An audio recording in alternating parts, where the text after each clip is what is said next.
Okay guys, Jinx is in here, so if there's any noises, we know who to blame. Hey guys, so I'm back again today with another College 101 video. This is the second time I filmed it because my camera died, and there goes Jinx. And I forgot where I was, and I don't even know if it recorded, so I give up. I'm just gonna film this again. But today's video was requested by a really good friend of mine. Hi Sam. Yeah, it is a college expectations versus reality video, and there are so many of these on the internet, be it blog posts or videos, which means every one of them is a little bit different and a little bit the same. These expectations versus realities are my personal ones, and some from a few friends that helped me out. Thank you for helping me out, you know who you are.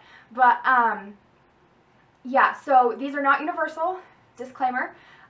And they might not even be close to the expectations that you have or the realities that you have. It's going to be different for every single person, and it's going to be different at different schools. So yeah, just that disclaimer aside, I can't think of anything else I might need to tell you other than if you like this video, please don't forget to give this a thumbs up, and I would love if you would subscribe so that my videos will be sent straight to your feed and you don't have to hunt for me every time. And yeah, leave a comment below if you have any comments, questions, concerns, any of the above. And you can find my Twitter handle in the down bar below as well. And I think that's all I have to say, and I'm talking really, really fast, and I'm sorry, but here we go. The first expectation of college that I had is that making friends was going to be the easiest thing I've ever done, and that it would require no work on my part. And this was kind of true, because for the first 2 weeks of school, freshman year, everybody is like so excited about new people being there, but from the upperclassmen to the freshmen, that it's so normal to just walk up to somebody and be like, hi, I'm XYZ and I'm a sophomore or I'm a freshman, whatever you are. So like for the first 2 weeks, making friends is super easy, but after that first 2 week window, it gets a lot more difficult because at that point you've already established a small group of friends, maybe even a large group of friends, but if you want to expand upon that group, it requires going out of your way to, ask about having study sessions with people from classes or joining new clubs and stuff. And while those things aren't hard, sometimes it can be intimidating, and I think that was my biggest problem, was at times I felt a little overwhelmed by all of the possibilities, and instead I would just kind of like close myself off. Me and my roommate would do that and just stay where we were comfortable. So my encouragement there is don't let yourself get comfortable. If you want more friends and if you want to develop deeper friendships than what you already have, go out and seek them and do that. The second one is that the expectation was eating healthy would be really easy, and that I would work out all the time, that I would use the really amazing state-of-the-art gym on my campus. And I know that the reality that most people think of college is that, college kids eat ramen all the time and that's all they eat. But that's really not true, because when you live on campus, you're required to have a meal plan. So, yeah, that's not a true thing. So if you think it is, it's really not. You can eat ramen in your room if you want, but you don't have to. But anyways, yeah, that expectation of eating healthy and working out, like being easy, was so wrong. Eating healthy on campus is very difficult. Not that you have to eat ramen all the time, but the campus food isn't the healthiest, and the stuff that is healthy, you don't really want to eat because it doesn't look like normal healthy food, And then working out just became difficult because I had never been to a gym before, and I was intimidated by it. Again, there's that intimidation factor coming in. And really, the thing about working out is I just found new ways to do it, ways that I liked, that didn't scare me so much. The next expectation I had was that I would not be depending on others anymore. I would be completely independent, rah, take on the world. And this was untrue because I didn't have a car on campus, and I'm not going to have a car on campus again this year. So I still had to depend on people. When I had to go to the grocery store or to the pharmacy, I had to have somebody take me. So that was a little disheartening sometimes when, here I am, an adult, getting an education and a degree, and I couldn't take myself to the store. And then I found myself calling my mom probably at least once a week to ask her a question. So while I was, experiencing and doing adult things, I was only kind of an adult. The next expectation I had was that I was going to have to actually start studying. I have always been the kind of person that doesn't really need to study. I've always just absorbed information really well, and I test very well. I've always been good at taking tests. So I thought that was going to change when I got to college, that I was going to have to work really, really hard to get those good grades. And for me personally, that didn't end up having to happen. I did work harder than I did in high school, and I definitely had to work harder in order to get those good grades. But the concept of having to study for 3 hours per credit hour of class was completely inaccurate for me. I probably only studied about 2 hours a week for all of my classes combined. And then the next expectation goes hand in hand with that, and that was I thought I was going to be buried in homework. And while I was buried in homework during November and April, for the most part, life was pretty simple. I would probably spend 2 to 3 hours a day, most often on the lesser end, sometimes even less than 2 hours a day, on homework. And that was for all of my classes. And I took 18 credit hours first semester and 16 second semester, so I was taking full loads.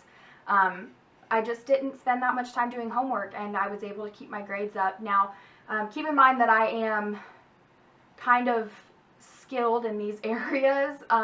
I've always been very blessed to learn quickly and absorb information well. And so it's not the case for a lot of people. A lot of people do have to work really, really hard in college. And I am sure that there will come a time in my college experience where I will be absolutely shattered by how hard I have to work. So don't think that I'm naive to that. But my freshman year, I wasn't as challenged, I guess, as I thought I would be. The information was rigorous, for sure, and it was definitely new information. It wasn't that I was bored in learning. It was just that the information I was taking in was not as difficult to grasp. Also keep in mind that I am a Christian ministries major and a journalism major, and while these things would be hard for people who are not good at writing or who don't like theology kind of stuff, it is the thing that I love, both things I love. So I was loving what I was learning, and because I love them, I'm okay with doing that kind of work. The same that somebody who's a science major would really enjoy that, and enjoy their time in the lab and studying their, textbooks and stuff and writing those papers in APA style. But for me, I would die if I was in a science major. Next semester I have to take a science class, and I'm so not looking forward to it. Not because I don't like science, but because that's not my strong suit. So keep that in mind. If you're doing something you love, you're going to find it less difficult than if you're doing something you don't love. So the next expectation, the next two actually are probably the biggest differences that I had, or the biggest life-changing things, I suppose. So the next one is that I thought I knew exactly what I wanted as a career. And this is the plight of all college students. We all go into it thinking we know what we want to do, or we go in not knowing at all what we want to do. There's kind of two extremes there. But I thought going into it that I wanted to basically become a youth pastor, because why not? And that maybe I would become a and that maybe I would become a freelance journalist or something like that. But as the year went on, I was challenged, and I started seeing that maybe I didn't want to work in a church setting, or maybe I did, I didn't know, or maybe I wanted to go on and get a master's degree or a PhD, or maybe I wanted to reopen a newspaper in my hometown. And sorry that Jinx is whining. I know, baby, hold on, give me a minute. So all throughout the year I was challenged, and even now, I have absolutely no idea what I want to do after I get my bachelor's degree. I might want to move on to grad school, or maybe not. I don't know if I want to move across the country or across the world, or if I want to come back to my hometown. I have absolutely no idea. So I think that one's pretty universal. I think most people think that they know or think that they don't know, and then they get to college and they're like, what the crap? So the final expectation that I had is kind of my favorite one. And it just really shows the growth that you experience in the first year of college. And this expectation was that I went into school knowing what I believed and thinking, that's going to be challenged, but what I believe is right, and I'm not going to change that.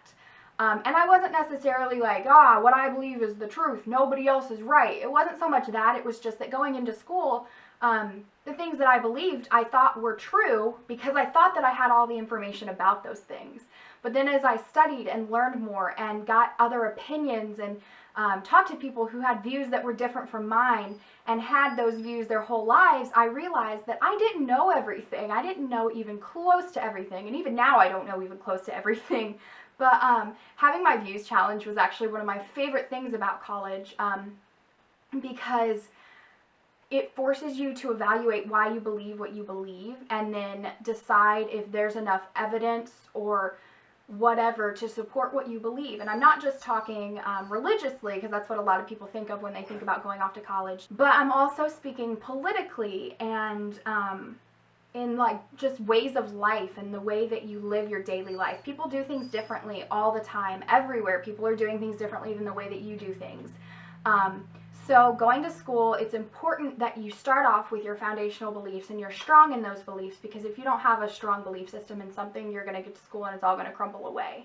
So it's important to start with that strong belief system, but then when you get to school, it's even more important, I think, to accept that those beliefs might change and that it's not wrong to learn new information and to expand and to ask questions. The most important part of this is definitely accepting the change in your beliefs. Learning what you actually believe is true and how you want to live your life, aside from what you've grown up knowing and what your parents have told you and what you've learned at church and in Sunday school, is so important. You cannot be a functioning independent adult if you are living a life based on the beliefs of your parents. You have to develop these thoughts and beliefs for yourself in order to actually believe them. So don't be afraid to do that. Let the challenging happen. Ask questions and let the change come. So that's all that I have today for this expectations versus realities. That's all I have today for this expectation versus reality video. I hope that you guys liked it. Please check out the other College 101 videos. You already know the spiel. If you liked it, leave blah, blah, blah, whatever. But yeah, so that's all I got. So until the next time I see you guys, see ya.